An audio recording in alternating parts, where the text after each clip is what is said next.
Hola Lidia, estoy en el canal español.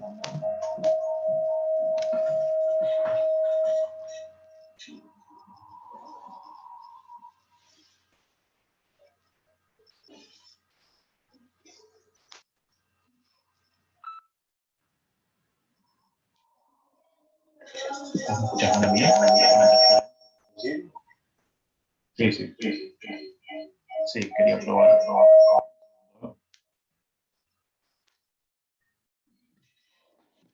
Estoy apagando el dispositivo, perdón. Ahora sí, ya no debería haber ningún eco.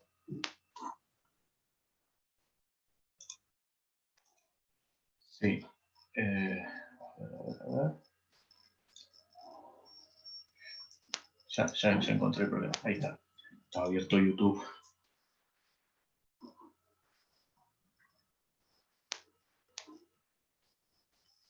Perfecto.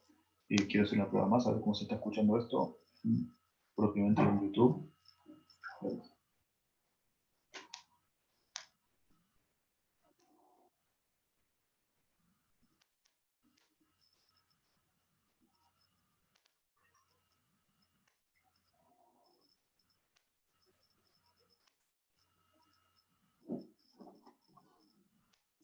Sí, claro, bueno.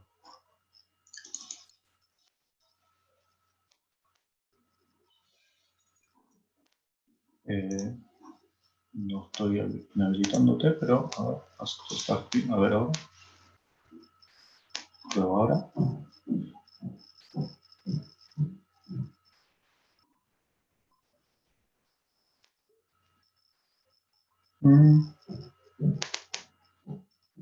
Qué extraño. Bueno, igual no sería necesario precisamente.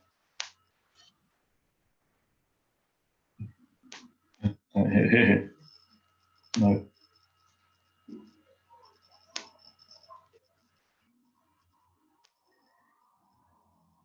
claro.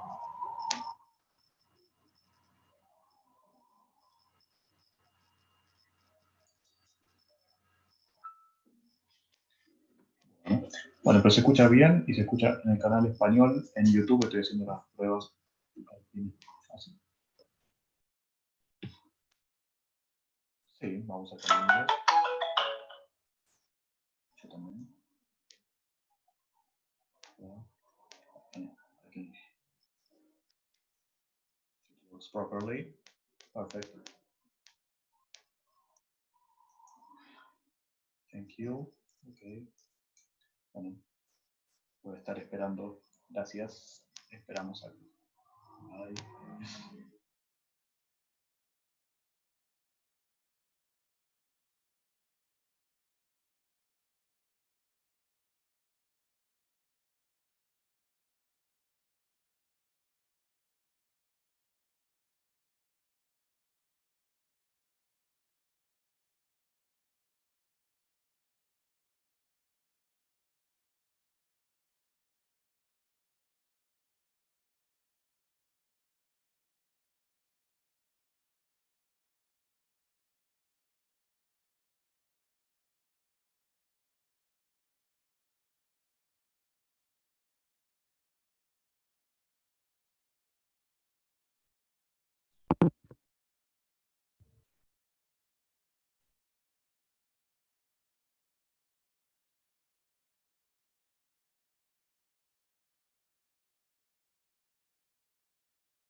Hello, everyone. Welcome to our last lecture of this fantastic conference that we have been enjoying all the month of July. So welcome to everyone. I can see some of our participants already joining us. And yeah, I would like to ask Noelia, Beatriz, and Oliver, whenever he gets connected, to make sure that you are in the English channel, please, just to make sure that we are in the right language. And for all the attendants that are joining us, the same, please remember to choose the language that you want to listen to the lecture on. So remember that in your toolbar, you have a couple of buttons and you have one with the interpretation or the translation function. In that button, please click the language that you would like to hear the conference on. So let's start with our sound test. So let's check. We have some people joining. Eric Salazar, hello. Hi, Roberta Wilfred from St. Lucia, and welcome to our last conference. I'm a bit sad about this, but very excited and looking forward to Oliver's conference. So, Noelia, if you are there, shall we start the sound test with you, please? If you can turn on your camera and your microphone. Hello. Hello. How are you, Noelia? Very good. How are you, Nidhi? Good, good. Thank you. Very happy and excited to have you here, and we're looking forward to Oliver's lecture today. So, Yes. where in the world are you, Noelia, today? That's a good question. Now I am in Switzerland. Oh, good. Exciting. Yes. I am changing all the time, so. No, that's great. Now that's, well, I guess that's one of the good things of all the pandemic stuff, now that we have been able to join from wherever we are in the world. So one of the Totally. And it's great advantages. to be here. Thank you so much for inviting me. No, thank you for accepting and for being here, Noelia. Thank you very much. And just let me check with our interpreter if she can listen to you right. So Lydia, if you can confirm that. Hello, Lydia. Hi. Good, thanks, Lydia. How are you? Can you listen? Yeah, can you listen to Noelia?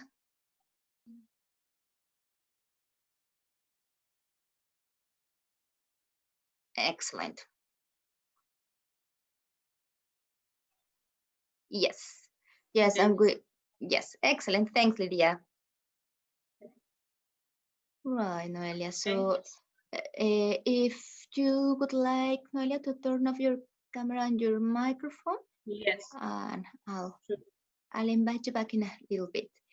And then we also have Beatriz Boullosa, that is the president of the Mexican Sports Nutrition Federation. And Bea, if you would like to turn on your microphone and your video, please. Hello, Nidhi. Hello, Bea. How are you? Here I am. Happy to be here with you and with amazing lecture that it's gonna be. We're gonna close today, like we said, con broche de oro. Yeah. So I'm very, very happy to be here. Oh, thanks. And well, it is just for everyone who is joining now, Bea, well, that as I mentioned, is the president of the Sports Nutrition Federation and a very dear friend. She will be closing the conference today. So please do not leave when Oliver finishes his lecture, because Bea will be giving some words at the end. So yes, just stay tuned, stay connected, don't leave. And let me just check Bea with Lydia. Lydia, can you hear Bea? Can you hear her clearly?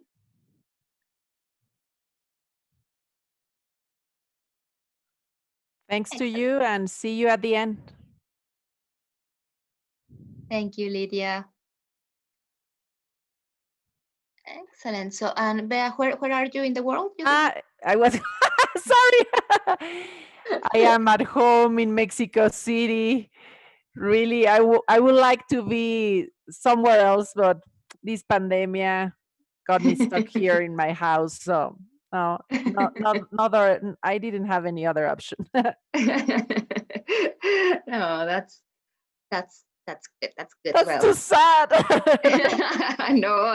No, but as you said, it's so the good things about this pandemic is that now we can be anywhere and we still tune. So that's really nice, and we have learned a lot about learning through these kind of events. Yes. So no, that's. I think that's the advantage as with everything. No, there are good things, bad things, and well, At least good things from this pandemic. Excellent. Let me just check if Olive is already connected on Zoom. I can't see him. No, I haven't. Lydia, sorry. Yes. He's sending me a message that he didn't have the link, so I forwarded to him. No, So- well, Eric, could you resend because it's a different link? No, it's different. Okay, that it was what I was Yeah. wanted to do. So, Noelia, I yeah. just wanted to say hello, Noelia. Nice to see Hello, you around Bea. here. I'm so happy to be able to share this space with you. So nice to see you. I'm gonna turn off, but Oli's waiting for the link. Thanks, Perfect. Bea. So see you later. Bye bye. Yes.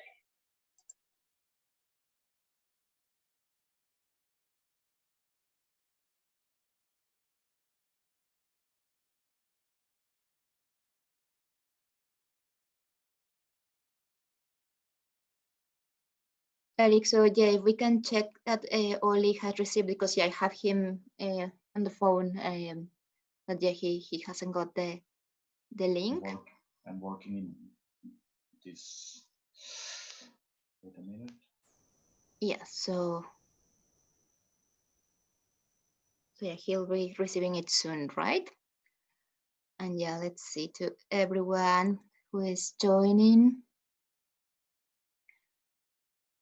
So we have Lorena from Mendoza, Argentina. We have Maria Mota from the Mexican Olympic Committee. Welcome to everyone. And let me confirm. Yeah, I think Oli has already got the link. And Oli, if you can join us so we can do the sound test, please. I'll just click on. Perfect, so you'll be joining soon.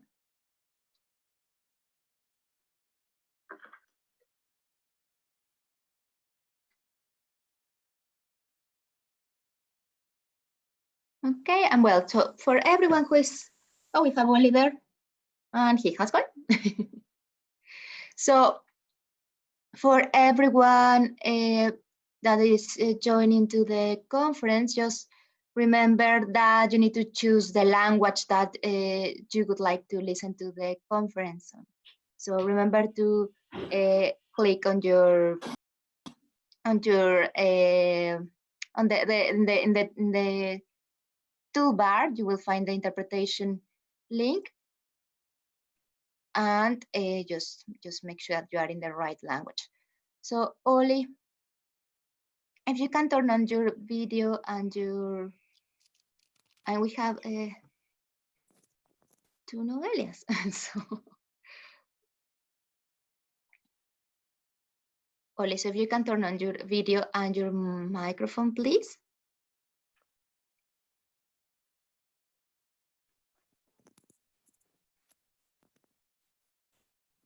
I can hear Oli. Hello, can you? I can hear you, but Yep. we can't see you. So if you want to turn on your camera, please. It says you can't start your video because the host has stopped it. Okay, let me check with Eric. Eric, if we can reactivate And if you can try now.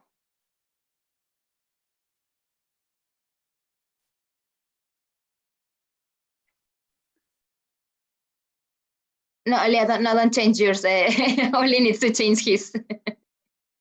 So Oli, if you can change your name, you will find the 3 buttons. Sorry, what have I got to do here? You are now on screen. Nice hair. Yep.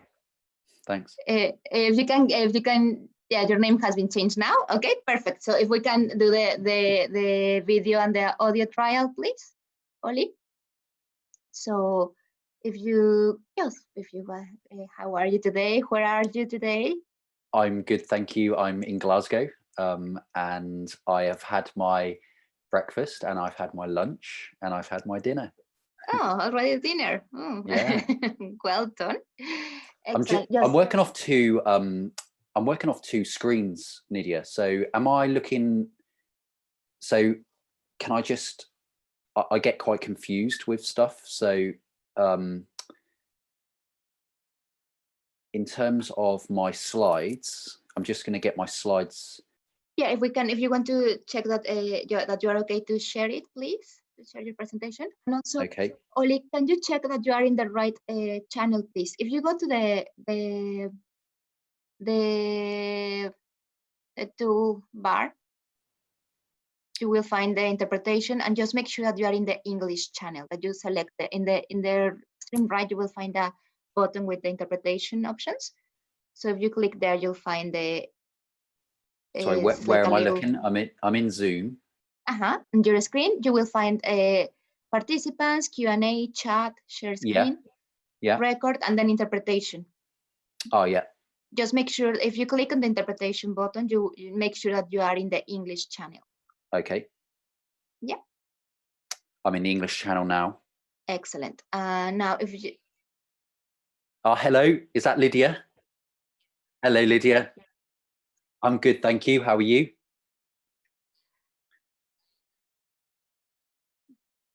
Excellent. Great.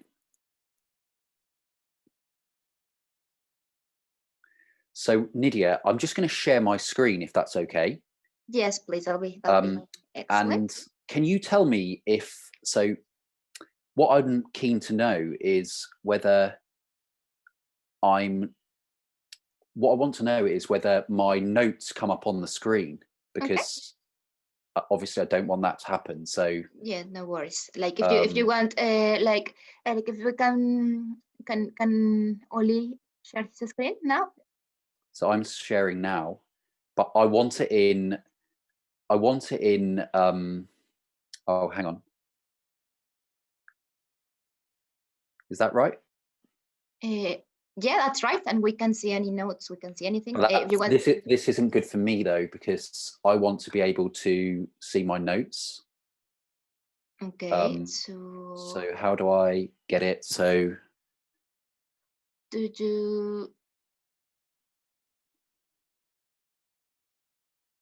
if you go to that one, yeah, that one.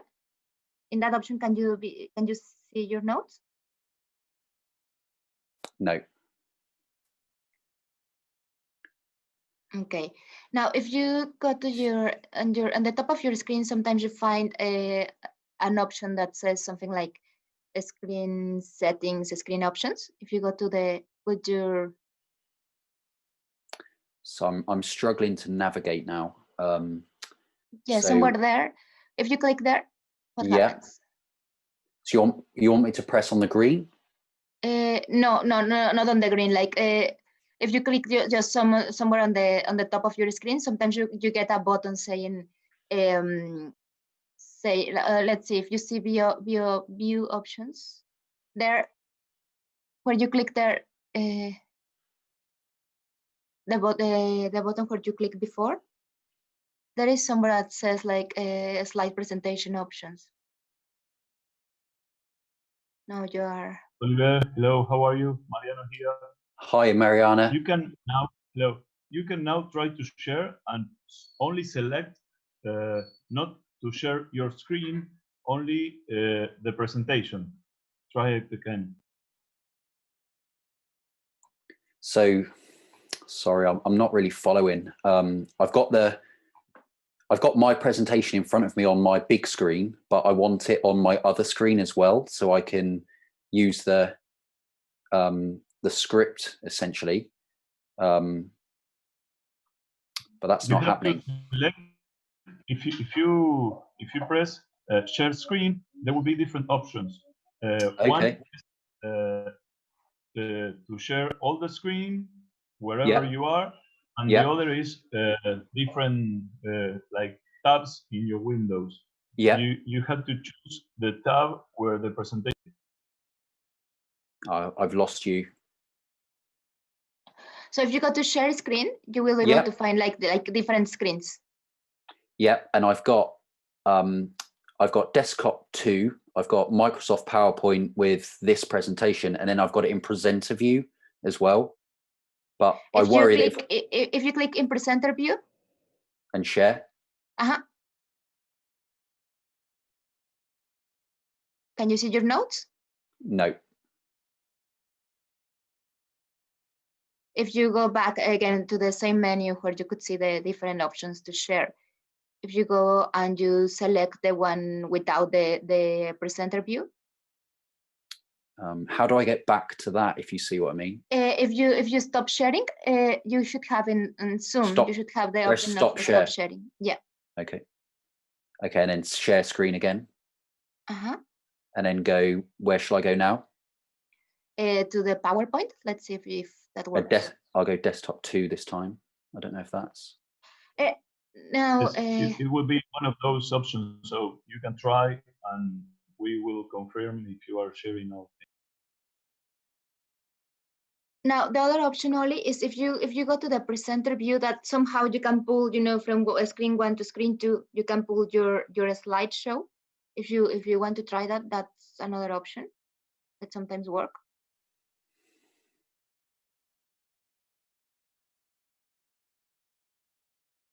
Can you see your notes? No, it's not working.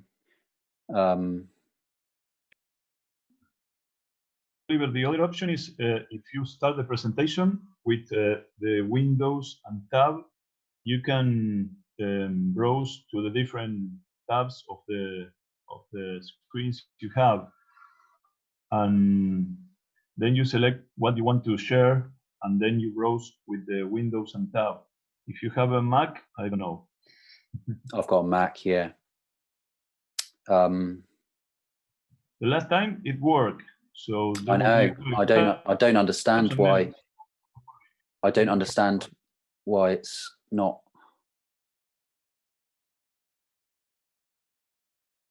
It's working now? No. I don't really know what else I can do. I've tried all of the different options. What if you disconnect from Zoom and you connect again? Okay, I'll try that. Okay. And yeah, well, meanwhile, we have a very nice message from Dr. Osvaldo Harast. Thank you very much, and it has been our pleasure to for the Mexican Sports Nutrition Federation to share this great event with Cardio Fitness and with NutriInfo. Thank you so much for the opportunity. And we have Marisol from Mendoza, Argentina, and Rocio from Mexico City. Hello. And yeah, we'll just give a couple of minutes for Oli to come back, and hoping that it will be working this time. Hi, Oli. Hello. Hello.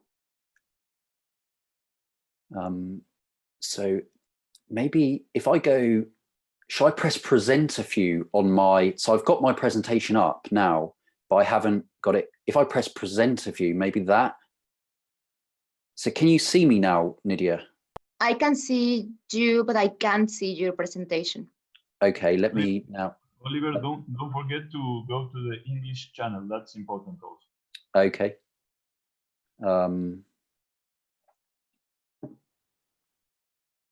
Yeah, so if the participants that are getting connected just now, remember to choose the language that you would like to listen to the talk on. So you just go to your toolbar and remember to choose the channel that you would like to listen.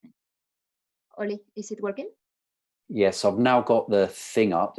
I've got it on the thing, but now I don't know how to get to the channel bit, if you see what I mean.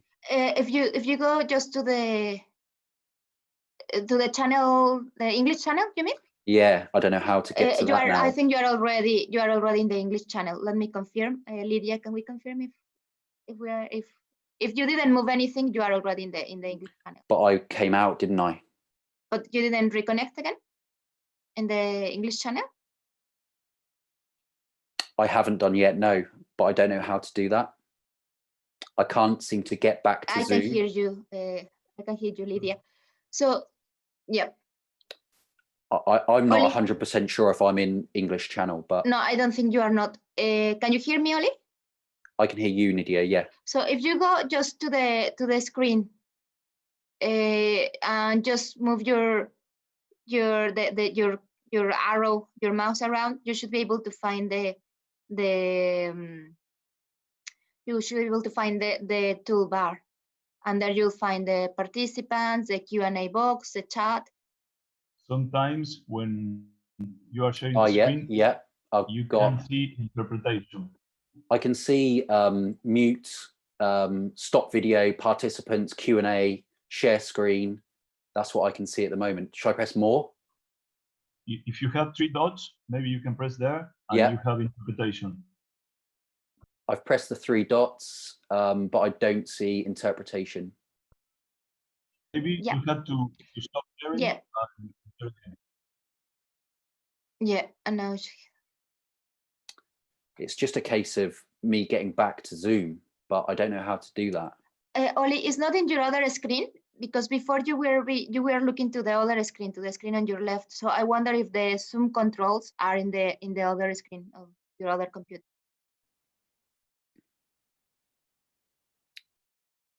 If you don't find it, you have to stop sharing the screen and you will find it, I think. Okay, I'll try and stop sharing the screen. Okay, and go now to... Yeah, okay. I've done that now. Okay, so we are in the English channel. Yeah. Okay, and now let's... Okay, perfect. Okay, I can, yes. Thank you. Okay, Lydia, you have to go afterwards to the Spanish, okay? No, not Julie, just Lydia. Yes, because Lydia, okay. And Oli, do you want to share again your screen? I am. To make sure that it's all... I am sharing it now. No, you're not.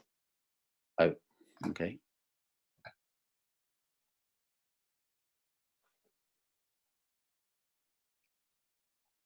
Okay, so... I'm not sure what you want me to do here, Nydia. As you did before, share a screen on Zoom? Zoom. I don't know how I can do that now. I can't see it. If you just go to with your arrow in the screen on Zoom, you will get the menu. You will get the toolbar, and you'll be able to find the screen. Yeah. Okay, I think that's me now. Yeah, and you're okay. You can see your notes, and you are all good. Excellent. Am I looking in the right place here? Let me see. Where are you looking? If you stay there, yeah, that's perfect. You are looking in the right. My problem is I'm going to be more looking here. Is that going to be okay? Yeah, don't worry. That's absolutely fine. Is that okay? Yeah, don't remember about your audience, and just Thanks, now Oli. Now again, it's all good. It's like this. Excellent. Well, so for everyone who is just joining us, remember to choose the right channel. Remember to choose the right interpretation channel. So if you would like to listen to the lecture in English, just select the English channel. If not, select the Spanish flag for the translation. Remember that this lecture will be in English, but we have Lydia, our lovely interpreter, that will be translating for us. And Well, so it's already 8:04. So, and well, I'm very happy to introduce Noelia, who will be introducing Oli. And just as a little reminder, remember that today at the end of this session, at the end of this lecture, we'll have Beatriz Boullosa, the president of the Sports Nutrition Federation, closing the conference. So please do not leave the session when Oli and Noelia finish the Q&A part. And yeah, just as a reminder, please, if you have a question, please type it in the Q&A box. Don't do it through the chat, do it through the Q&A box. And always remember to check the Q&A, check the questions that have been already done. Just if your question is already there, remember to vote for that. So at the end, Noelia can select the most voted questions. So well, let's start. Let's keep going. So Noelia, if you would like to turn on your video, please. And well, I'm delighted to introduce Dr. Noelia Bonfanti. Noelia, are you there? Yes, I have my camera on. Excellent. Now I can see you. Perfect. Well, so I'm very happy to introduce Noelia. But she has a BSc in nutrition, and she also has a PhD in sports sciences. She is an ISAC anthropometrist, level 3, so she's an instructor. And also she has a master's in nutrition and metabolism that she completed it in the Cordoba University in Spain. And also she's the director of the program of experts in sports nutrition in the European University in Madrid and in the University School of the Real Madrid. She's also the sports nutritionist for the High Performance Center in Red Bull. And well, she's a speaker and a lecturer in different conferences and courses at a national and international level. So Noelia, she will be chairing Dr. Oliver WITARD's session today. So thank you very much, Noelia. Thank you very much, Oli, for being here tonight. It's a pleasure to be sharing this space with both of you. And Noelia, I'll leave you to give with the introductions, and the floor is yours. Thank you so much, Nidhi. It's really nice to be talking with you and with Oli and with all of you that you are connected over there. This is my night. It's 9 o'clock, so I still didn't have dinner. Oli, you're lucky, because you are always too early for us. So thanks to everybody to be connected.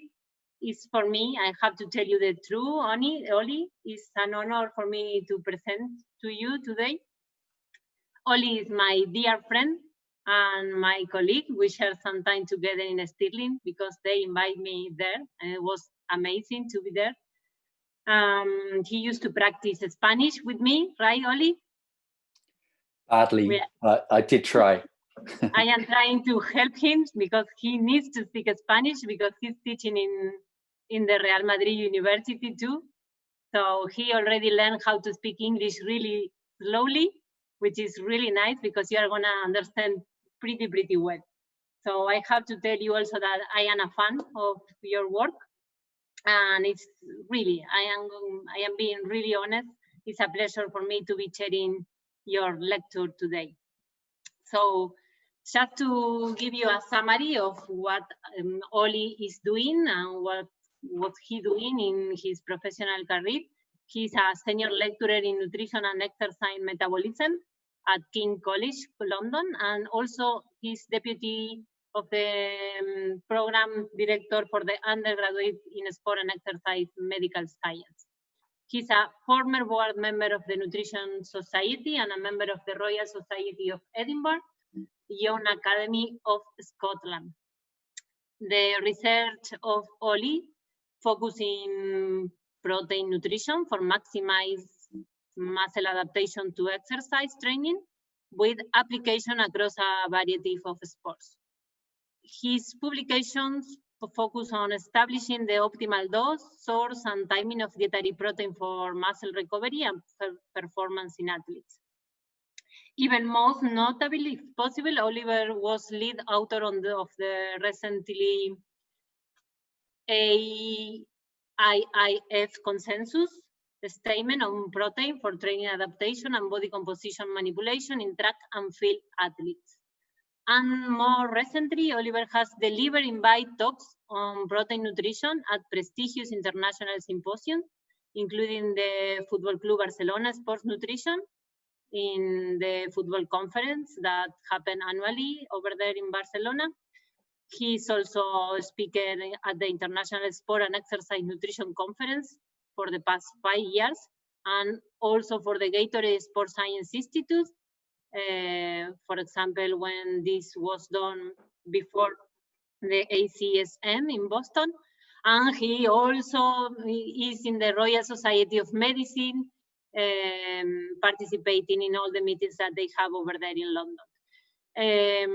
I have to say that it's also a pleasure for me to be here with you, because Oliver is a lecturer on the sports training and nutrition master degree, and he's also one of my prestigious and star teacher in the sport nutrition program at the Real Madrid University School and the European University.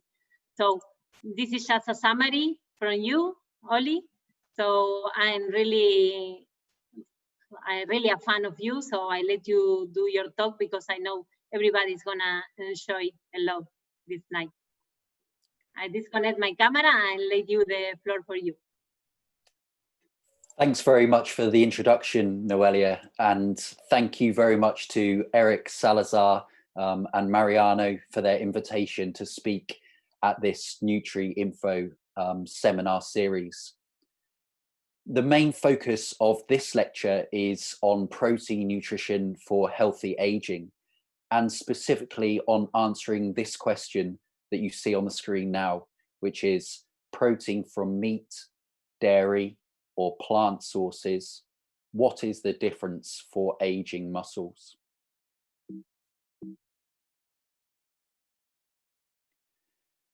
As Noelia mentioned, I've recently taken up a new position here at King's College London, and I split my time between the Centre for Human and Applied Physiological Sciences, which is shown here, which is based at Guy's Hospital at London Bridge. So I have just to the right of this picture, have a nice view of the Shard from my office window. And my time is also spent with the Department of Nutritional Sciences, which is here based at Waterloo. So again, have a nice view of the London Eye and Big Ben. So as an overview, in terms of this talk, I've split the talk into 5 main sections. First, I'll emphasize that the importance of skeletal muscle mass extends beyond athlete performance and is also important for healthy aging. And then I'll go on to briefly overview the multiple causes of age-related muscle loss. And I'm going to focus on one mechanism in particular, namely that of anabolic resistance or muscle anabolic resistance. Next, based on currently available scientific evidence, I'll compare dairy proteins with meat proteins with plant-based protein sources in terms of their capacity to stimulate muscle protein synthesis in older adults. And in doing so, I'll highlight some current gaps in existing knowledge. I'll then explain the differences between comparing the anabolic properties of these different protein sources. And then, aware of the importance of global food sustainability, I'll then challenge the consensus that plant proteins and animal proteins should be compared, and make a comparison based on sustainability and also their ability to stimulate muscle protein synthesis and, as a result, muscle mass. And finally, I'll suggest some future research directions for future researchers in the field in terms of comparing plant and animal proteins in the context of healthy musculoskeletal aging. So by way of introduction, whereas the importance of muscle size and quality for strength and increasing power to mass ratio, or increasing high quality weight loss, or in the context of aesthetics, so in a ballerina or in the context here of bodybuilding, it's well appreciated that muscle reconditioning has an important role. And from a sports performance, it's clear that muscle mass is important. But in terms of health and wellness, optimizing muscle size and quality is also important for other reasons, including healthy aging, child growth and development, healthy weight loss in the context of being overweight and obesity, and also in the context of reducing the risk of metabolic disease, such as type 2 diabetes. And of course, a key consideration in the context of preserving muscle mass and quality for health and performance is dietary protein. So in terms of aging, it's well established that the natural biological aging process is associated with a gradual loss of skeletal muscle mass, which is termed myopenia, but also a decrease in muscle strength, which is termed dynapenia. And collectively, these are known as sarcopenia. So with a focus on the green line, whereas muscle mass typically peaks in early adulthood, between 20 to 30 years of age, the onset of muscle mass loss typically begins by the 4th decade of life and continues at a rate of around 1% per year until the age of 70 years, and increases to more like 1.5% per year when over the age of 80 years old. And alarmingly, compared to muscle mass loss, the rate of age-related strength loss is even greater, with annual declines often reported in the region of 3 to 4%. And this trajectory may be exacerbated by periods of muscle disuse that you see appearing on the screen now. And these periods of muscle disuse can range from short-term periods, such as shown here as limb immobilization, which may be due to a fall, to perhaps more longer-term periods of muscle disuse that may end up in a period of bed rest from hospitalization. So the context of surgery, for example.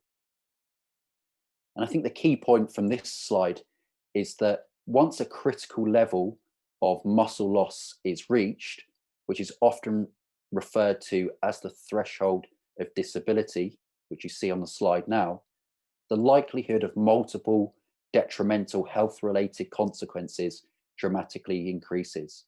And this includes a reduction in mobility and the loss of independence, increased risk of falls, and an increased risk of bone fractures.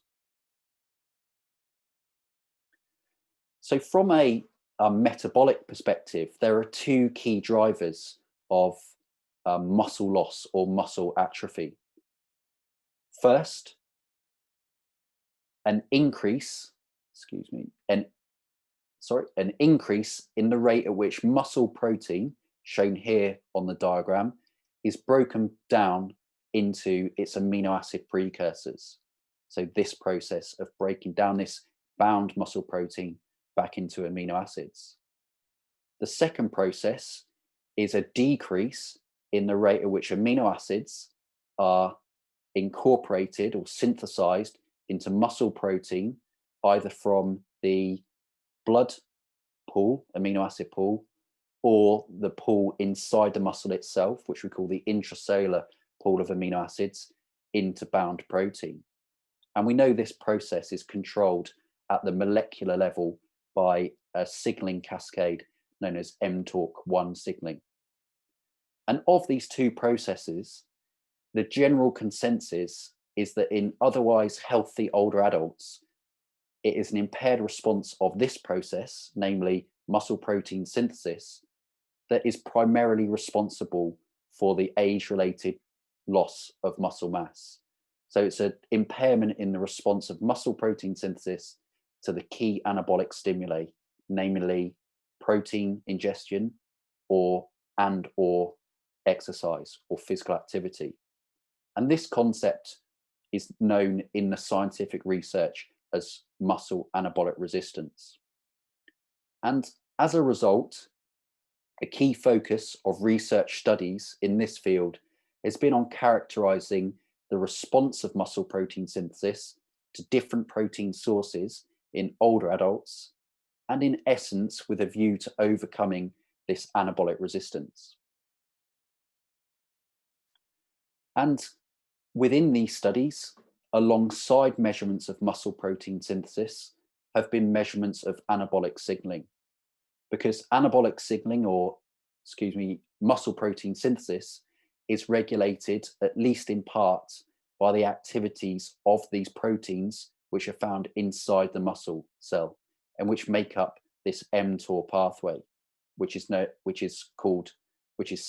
abbreviation for the mechanistic target of rapamycin pathway. And in short, the central governor of this mTOR pathway is here, the mTORC1 signaling protein.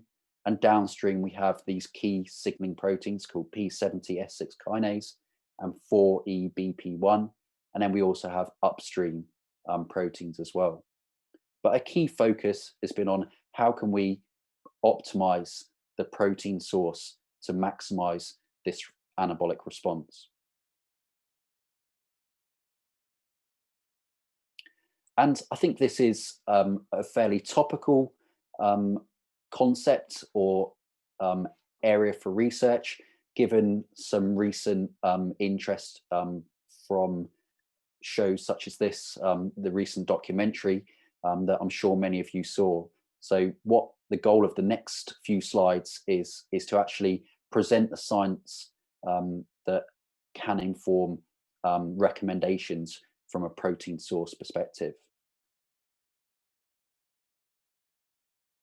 So in terms of optimizing the protein source for the stimulation of muscle protein synthesis in older adults, it's currently understood that the interaction of three key factors determines the potential of a protein source to stimulate muscle protein synthesis. First, the digestibility of the protein source determines the bioavailability of amino acids as substrate for the synthesis of new muscle protein. Second, the protein source must constitute a complete profile of all 9 essential amino acids, of which a high leucine content, as shown in the green circle, is necessary for the maximal stimulation of muscle protein synthesis. And this brick wall analogy illustrates how important the essential amino acid profile and leucine content of the protein source are for stimulating muscle protein synthesis. So muscle protein may be thought of as a brick wall, and amino acids may be thought of as the individual building blocks that are necessary to build the brick wall. And each type of wall requires a particular arrangement of these bricks. Certain types of bricks, primarily the non-essential amino acids, are always lying about and available at the building site. However, the wall can only be completed if bricks, and namely a full complement of all essential amino acids, derived from a dietary protein source are transported in from outside the building site. The mTOR pathway may be thought of as a builder that puts the bricks together to form the wall. Leucine may be considered to be the special brick in that it is necessary as part of the wall. So here you see the red brick as part of the wall, but it also acts as a pot of coffee that can stimulate the worker into faster and more effective building. So if the truck delivers a protein source consisting of a full complement of essential amino acids, including a plentiful supply of the red brick leucine, the brick wall will be built effectively and efficiently. So the next few slides will detail the characteristic differences in each of these three factors, which we've established are regulatory for stimulating muscle protein synthesis between protein sources, highlighting in particular the differences between animal protein sources, which are shown in the red and white, and plant-based protein sources, which are shown in the green. So here we see the essential amino acid profile and the leucine content of different protein sources, as already mentioned, with animal proteins on the left-hand side and then plant proteins on the right-hand side. And what you can see from this figure is that the total essential amino acid content, so on the y-axis here, of animal proteins, so the red and the white, typically exceeds that of plant proteins. And indeed, if we look at milk, whey, and casein, these are the only protein sources with the highest constituent essential amino acid content compared to the human muscle itself.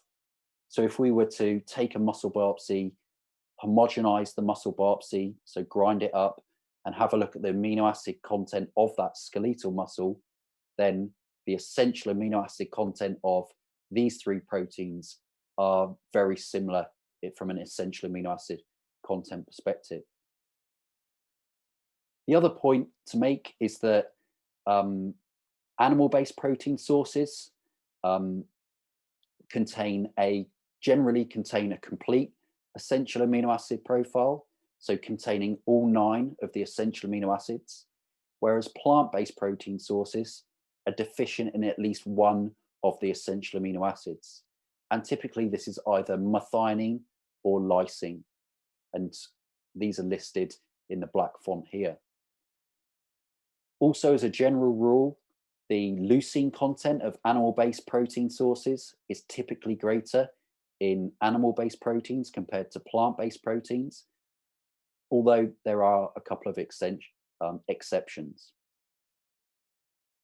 So there are as a result, there's been a lot of interest in some different plant-based proteins.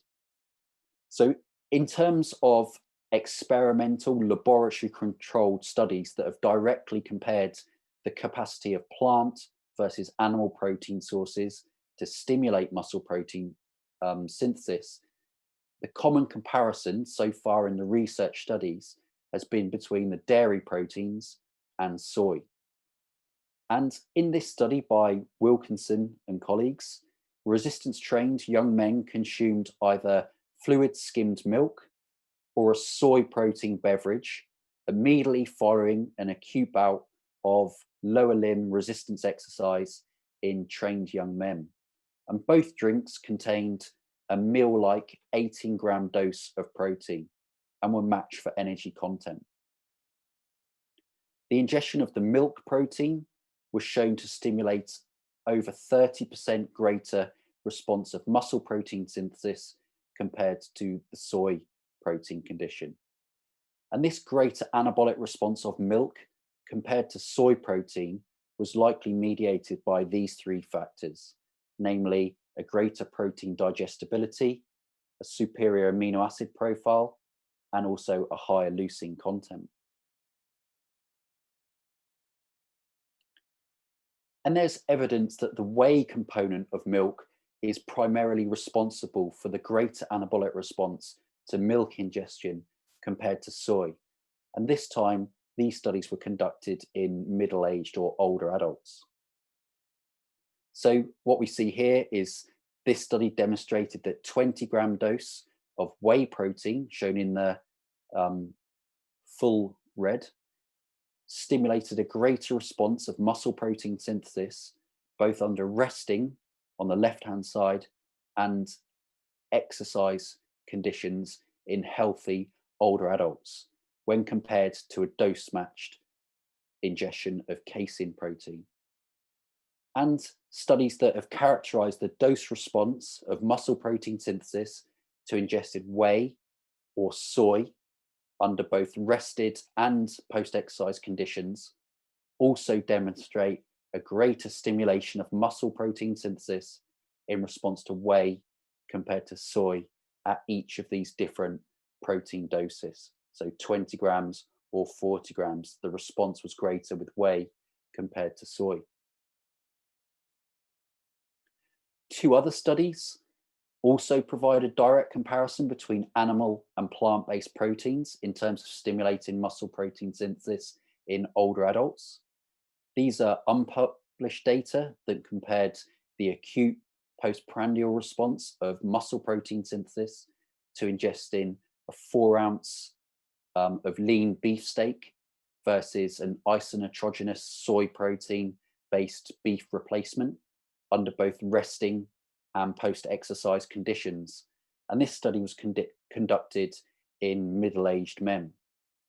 And this study demonstrated that the beef ingestion elicited a greater response of muscle protein synthesis, both at rest and post-exercise compared to the soy condition. And this is a recent study that also compared the acute response of muscle protein synthesis to either casein versus the cereal protein wheat, again in a cohort of older adults. This time it was under resting conditions. And wheat was chosen in this study since wheat is the most abundant plant-based protein in our diet, comprising of around 25% of total protein intake, or of course that is very much continent or country specific. And these data demonstrate that the ingestion of micellar casein protein stimulated a greater response of resting postprandial rates of muscle protein synthesis compared to a dose-matched quantity of either whole wheat protein or a wheat hydrolysate in which anti-nutritional factors were removed such that the digestibility was similar between these two different protein sources. And this greater stimulation of muscle protein synthesis with the casein compared to the wheat is likely attributed to the more favorable essential amino acid profile and leucine content of casein protein, given that wheat is deficient in the essential amino acid lysine and the constituent leucine content of casein is higher than wheat. So taken together, based on currently available scientific evidence, there's evidence that the ingestion of animal-based proteins, and in particular the dairy proteins, are more potent in terms of stimulating muscle protein synthesis, both at rest and during exercise recovery, compared to plant-based proteins.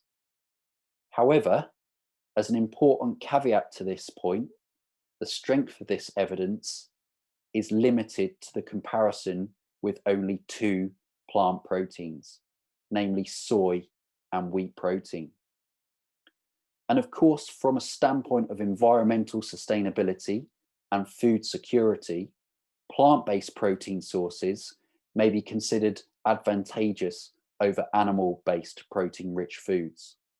And this figure quite crudely classifies estimates of greenhouse gas emissions on the y-axis of various protein sources on the x-axis, ranging from plant proteins on the left here, and then also animal-based proteins. And what this figure does is it crudely classifies the level of greenhouse gas emissions into low, medium, or high. And what this figure clearly demonstrates is that plant-based protein sources in the green generally fall into the low category or the moderate category, whereas animal proteins fall generally into the higher category or the moderate category. So evidence here that plant-based proteins are more sustainable in terms, if we look at general sustainability measures based on greenhouse gas emissions. So the next question is, where next for the study into the anabolic properties of plant-based proteins in the context of supporting healthy aging? And if we base our thoughts on this recent analysis of the essential amino acid content and leucine content of different isolated proteins, this study, recent study that was published, used the same methodology to determine the essential amino acid content and the leucine content for all of these different isolated proteins. So this was a mass spectrometry type of method. And what you can see is that based on essential amino acid content, that these three proteins were of particular interest, namely pea protein, corn protein, or potato protein. And when you look at the leucine content of all of these different plant and animal-based protein sources, if we're focusing on the plant-based proteins, corn and potato were of particular interest from a leucine content perspective.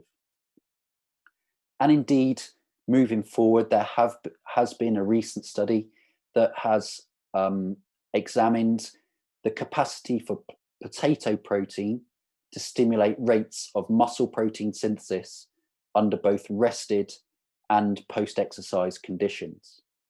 And as you can see, there was a stimulation of muscle protein synthesis, particularly when potato protein was combined with exercise compared to a basal scenario.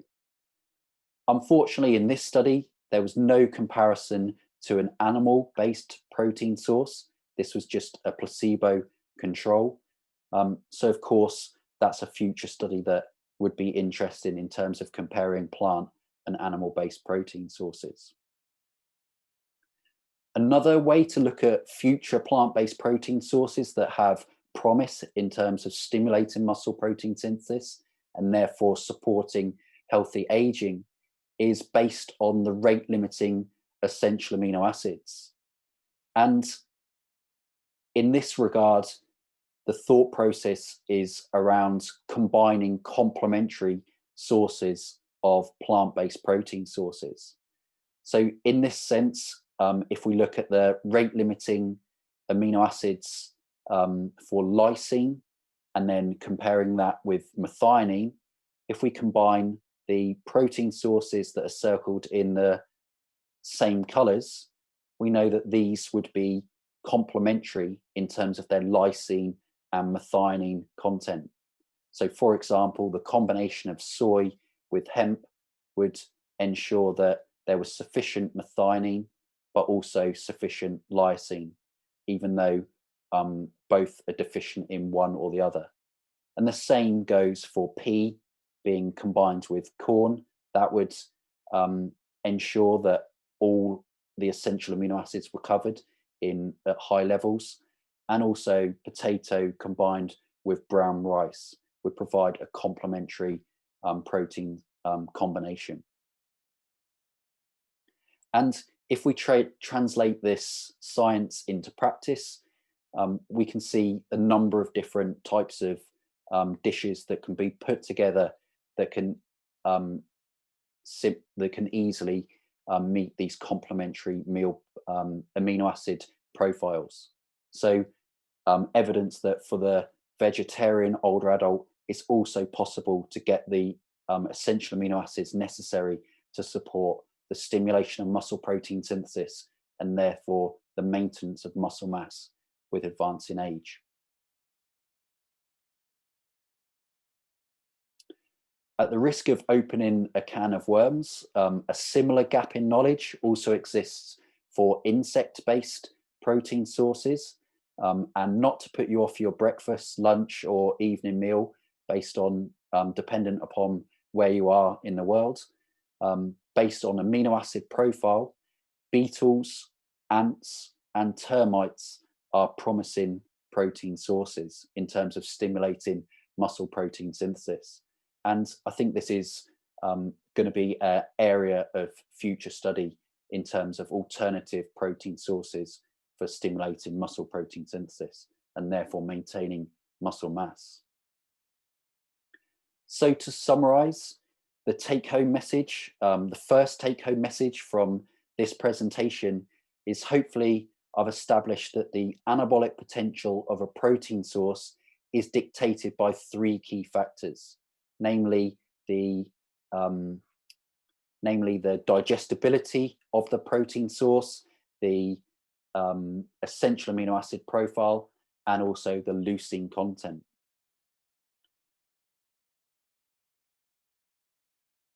Revisiting the title of the presentation, hopefully I've made a convincing argument that that protein from meat, dairy, and plants differ in terms of their anabolic potential to stimulate muscle protein synthesis and maintain muscle mass in older adults. And on the basis of current scientific knowledge, I think it's fair to say that animal-based protein sources are more anabolic than plant-based protein sources, at least on a dose-matched basis. However, as already mentioned, this is very much limited to a comparison to only two plant-based protein sources, namely soy and wheat. And we have a lot of other plant-based protein sources that deserve investigation in future studies. And finally, from protein recommendations for older adults, must consider other factors beyond skeletal muscle, including, as presented here, sustainability, but also appetite in older adults. We know that protein is one of the most satiating, or is the most satiating macronutrient. So how can we offset that paradox in terms of older adults and maintaining their appetite, but also increasing protein intake? But also, if we're going to change our protein intake from, say, animal to plant-based proteins, then what other nutrients of concern do we need to be aware of if we're going to make these recommendations? And I think a neat way to try and bring all of these different factors together will be through modeling, a mathematical modeling approach to this problem. So in terms of resources, this was a recent paper that we published that reviews a lot of the data that I've presented today. So I'd point you towards this recent paper. And I'd just like to finish by saying thank you for the opportunity to speak at this seminar series. I'd like to thank all of the different collaborators and colleagues that have helped shape this presentation, and also the different funders that were instrumental in helping fund a lot of the research studies. Thank you all for listening, and I look forward to taking any questions that you may have. Thank you.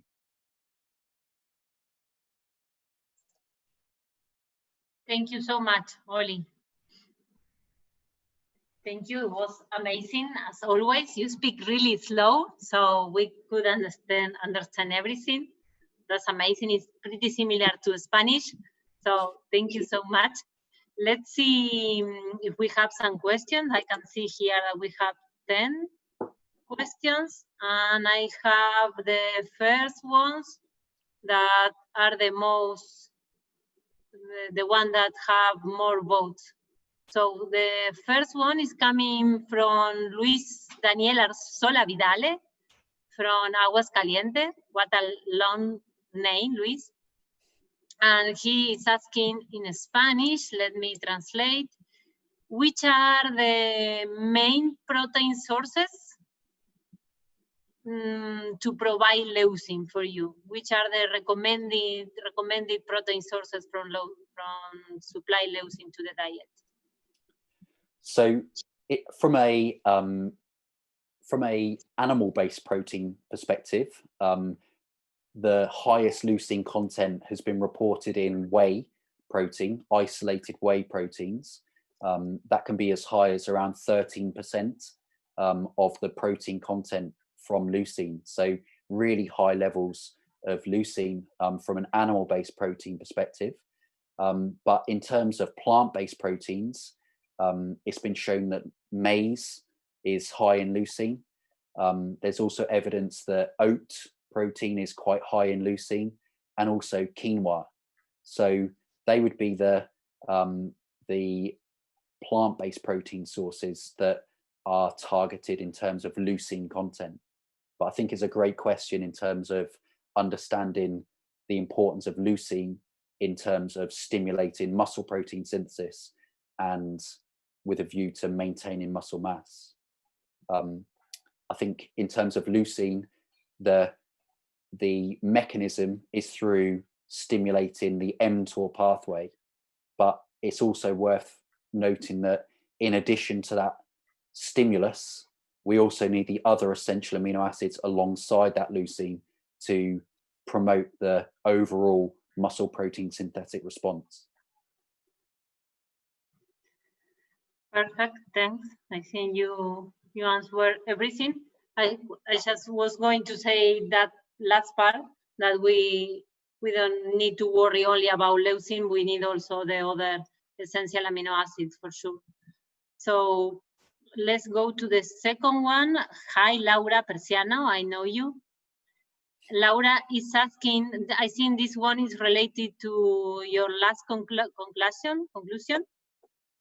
She's asking how much protein it would be recommended for all adults to delay the loss of muscle mass. So okay, we still don't know. Yeah, it's a really good question.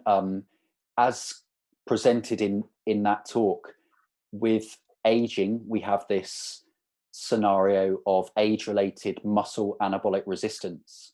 And what that means is that for any given dose of protein, the response of the muscle, an older muscle, is less compared to the response of a younger muscle. So based on that theory, to maximize the response of an older muscle to ingested protein, then essentially you need more of that protein. So we've done studies in both younger adults and older adults to determine the dose response relationship between muscle protein synthesis and ingested doses of protein, and have shown that expressed relative to body mass, the optimal dose for younger adults is around 0.25 to 0.3 grams per kilogram body mass per serving. Whereas for an older adult, that equates to around 0.4 grams per kilogram body mass per serving. So the point there is that to maximize the response of the muscle to a protein dose, you need more protein as you get older. And what that translates to is, if we translate that to having 3 or 4 meals a day, then protein recommendations should be increased maybe up to around 1.2 to 1.6 grams per kilogram body mass per day for older adults. So hopefully that answers your question, both on a per serving basis, but also on a total daily basis. And I think there's more and more evidence and more momentum that for older adults, having a higher protein intake than what is often recommended or is often thought to be recommended is advantageous for healthy aging. So we need to be increasing our protein intake above that 0.8 grams per kilogram body mass per day, which is often reported as the protein requirement for older adults. I think it's quite clear it needs to be higher than that for maintaining muscle mass with healthy aging. Thank you, Holly. That is really clear, your answer. You already respond one of my questions, because I was going to ask about the protein distribution throughout the day, because we are working with 20 grams, 25 grams per meal, even with active young adults or even with athletes. So we know that if we are not going to use all this protein, we need to supply more, right? That's what we think, because we still don't have too much studies showing this, right? We still need more research for this. Yeah, I think the distribution is a really practical recommendation, because it's a very simple change that you can make to whether it be your athlete that you're working with or a clinical population, where if you have a look at their habitual protein intake, generally speaking, the scientific studies at least have shown that typically people have what we call a skewed protein distribution or a unbalanced protein distribution, where most of that protein is consumed in one meal of the day, whether that be and generally it's the evening meal, not always, but generally speaking. So as Noelia was mentioning there, I think a really simple strategy is to, rather than guiding that protein all in one meal, if you can distribute that protein evenly between the different meals of the day, and perhaps even including a pre-bedtime protein feed, a nighttime just before going to bed, then that could be a really simple but effective way to try and maintain rates of muscle protein synthesis throughout the day, and as a result retain muscle mass with advancing age. Yes, totally agree. The pre-bed protein, Oli, is for you, not for us, because we are having dinner at 10 or 11 and go to bed. So, but I already tell this to my students, because when we look to the research that is done in other countries, it's not about to provide 40 grams of casein before go to bed if you are having dinner at 11 o'clock, because it's going to be the same. You are going to have a lot of proteins together before go to bed. So that the idea came from a schedule when you are having dinner at 7 and you are going to bed around 10 or 11. So yeah, totally. And now I continue with the questions that I have here, but related to this. Do we have any study showing what can happen with the kidneys in adults, in older adult people? Yeah, that's a good question, and a question we often get in terms of the idea around, are these higher protein intakes safe from a health perspective for different populations? And this question often comes up even in an athletic scenario, not just an aging scenario. And in short, the evidence suggests that high protein intakes are safe for adults, older adults, younger adults, as long as there's no pre-existing health complications.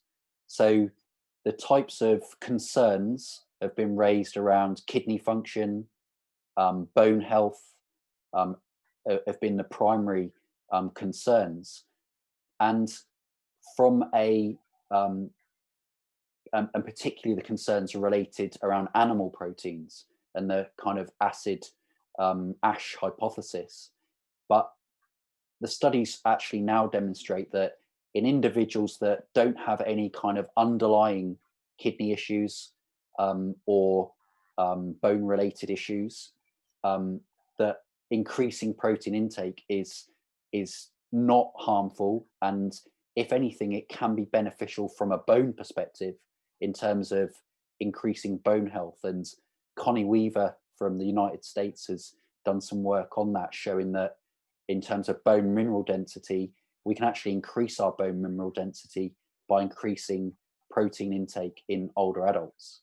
So to summarize, I think it's a great question, and it's a topical question in that there are concerns about high protein intakes in terms of bone health, kidney function, but the studies don't support that concern if the individual hasn't got an underlying health scenario. So if they do have kidney issues and they're on dialysis, then a high protein intake wouldn't be recommended. But in otherwise healthy individuals, then there's no reason to be concerned about higher protein intakes. Okay, thank you so much, Oli. I'm gonna continue with the ones that I have here. Just I am reading some people saying in the chat that we are not reading to you. Just for you to know, I'm reading the most voted one, so the ones that have more votes. That's why I can read all the questions that we have. Yeah. So here we have one from Silvana. Let me translate. What kind of combination between animal proteins and plant-based proteins would be more efficient for a better synthesis in a diet? Good. That's a good. Yeah, that's a good question. It's difficult to answer because there aren't that many studies that have looked at combinations of plant and animal-based protein sources to maximize muscle protein synthesis. There have been a couple out of the United States, out of Arkansas, that combined the milk proteins, namely whey and casein, with soy protein in a protein blend, and showed an equivalent response of muscle protein synthesis compared to just giving whey protein alone. And those studies received quite a lot of media attention along the lines of, if you combine, you can take away some of the animal protein and replace it with some plant protein, and you can get a similar response to having the whey protein alone. But when you actually look at those studies in more detail, you can see that there's actually a slight discrepancy in the dose of protein between the two different conditions, between the protein blend and the whey protein alone. So I think the jury's still out in terms of that comparison of an animal and plant blend with a whey protein alone. And for sure, more studies need to be done combining different animal proteins with different plant-based proteins. So I'm not sure if I've really answered the question, mainly because the data isn't actually out there. But what you can see from some of the slides is that if you just take plant-based proteins, there are lots of different combinations that you can put together and to produce some great food options, as shown in that slide. So hopefully that was helpful in that regard. Thanks, Oli. And related to that, what about the combination of different plant proteins? Because as far as I know, we don't have studies showing the efficiency in muscle mass synthesis if you combine, for example, rice with lentil in comparison to whey or casein or milk protein. Yeah, I think the message there is watch this space.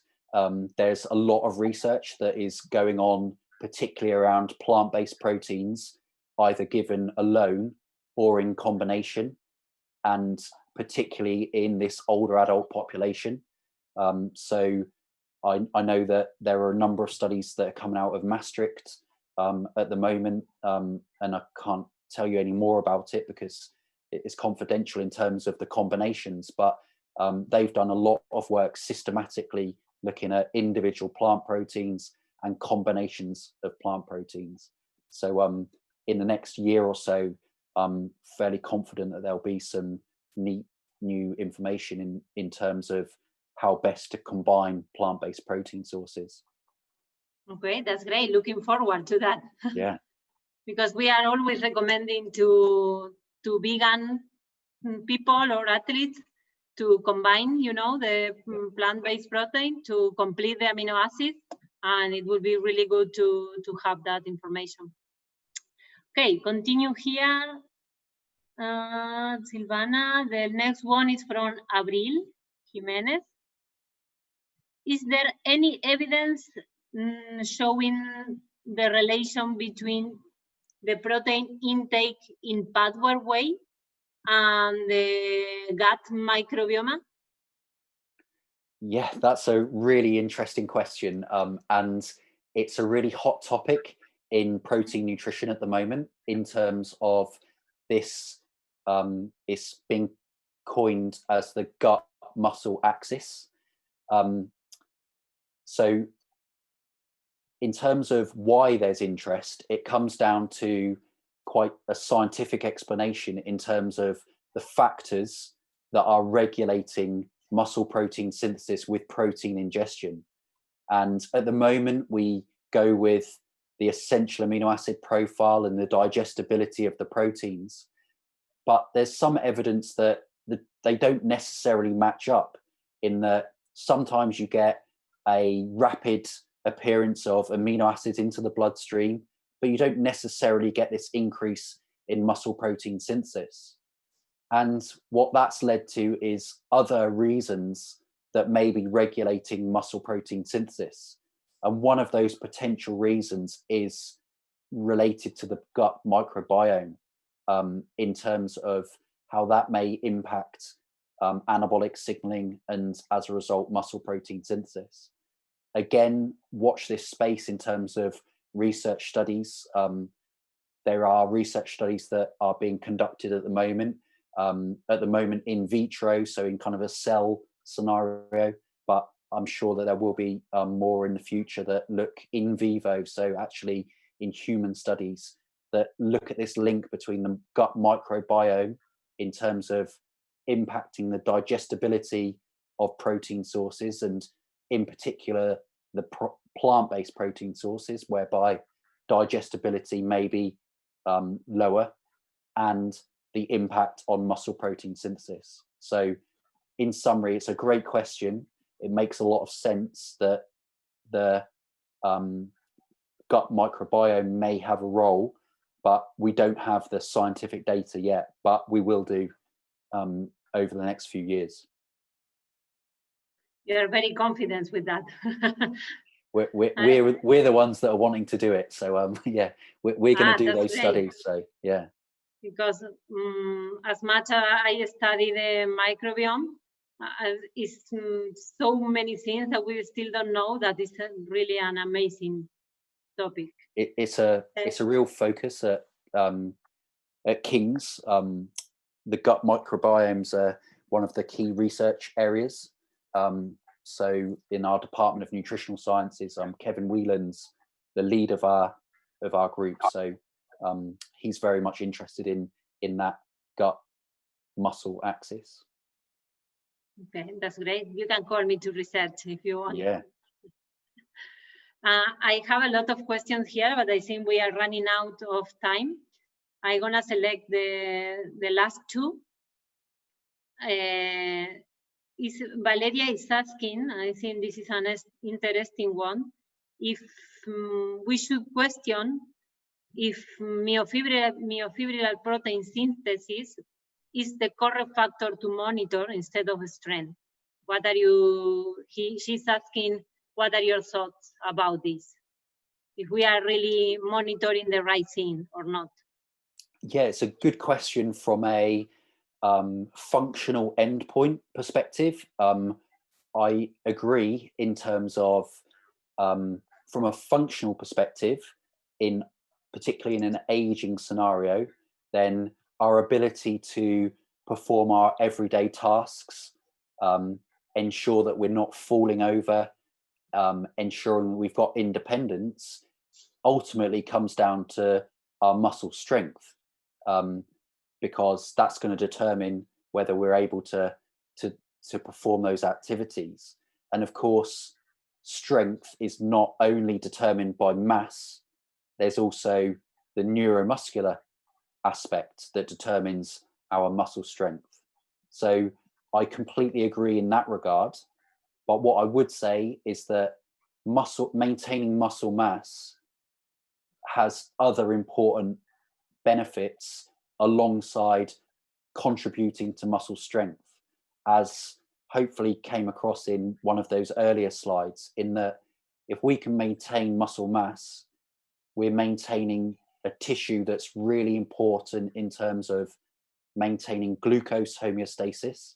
We know that skeletal muscle is one of the main tissues, or the main tissue, for taking up blood glucose levels, and as a result is important in terms of trying to prevent type 2 diabetes that is more and more prevalent in an aging population. So I think it's a great point in that we do need to certainly be interested in muscle strength and muscle function, but I think the metabolic importance of muscle mass is often underappreciated, and we need to consider muscle mass alongside strength and function. Thanks. It would be great to measure both, right? Exactly, yeah, in an ideal world, for sure. And the last one, this is one that my mother is always asking to me, so I'm gonna read this one, because Claudia Preciado is asking if it is possible to increase muscle mass when people is older than 50 years old, or we are talking just about to maintain muscle mass. It is possible to get some hypertrophy in the muscle if we are talking in these people older than 50 years old? Yeah, that's a good question. I would point him to, there's a study by Tyler Churchward Venny. It was a large scale study, and what they did is it's actually a really nice question to have in relation to the other question.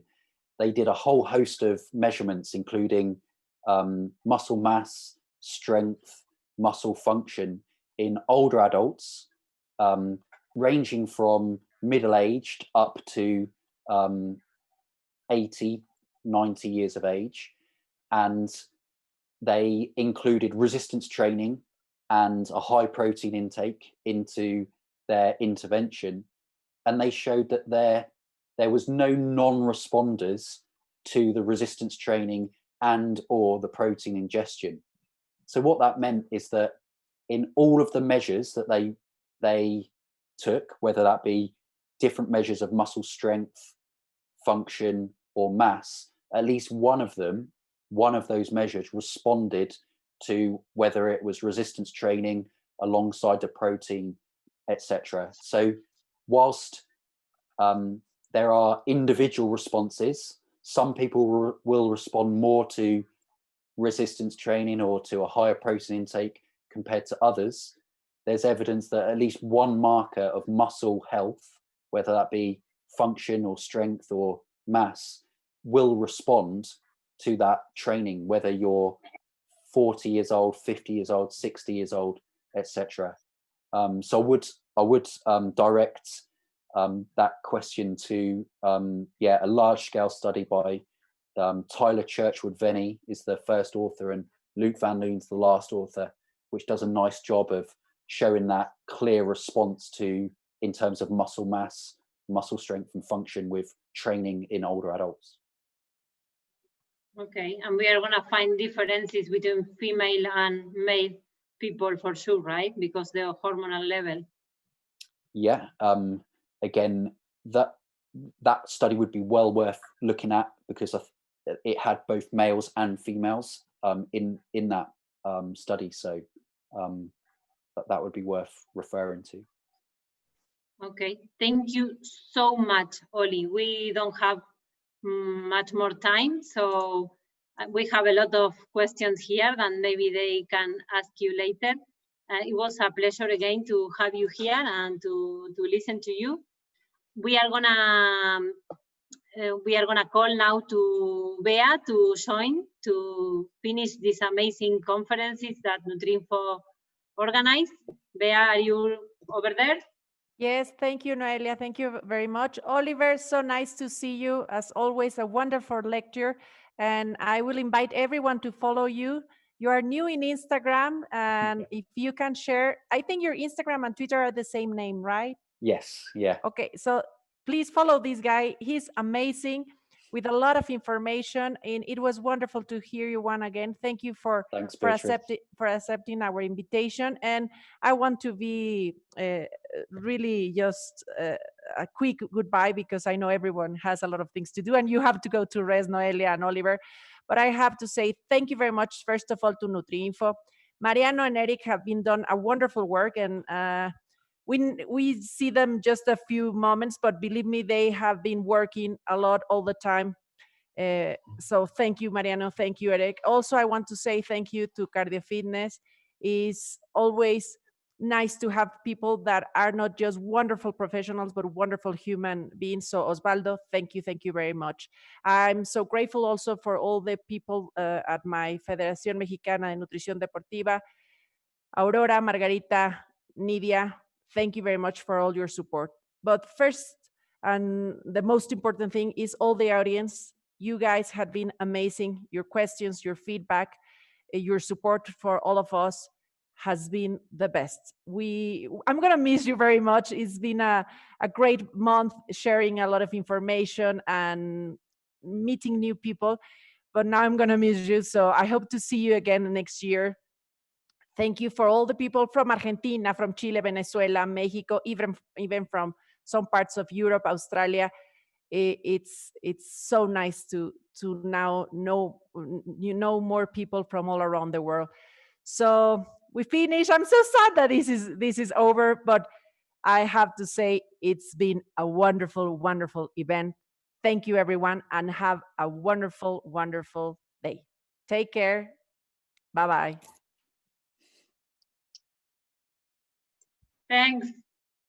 Thank you. Thank you. Bye-bye. Bye. Bye. Bye, everybody.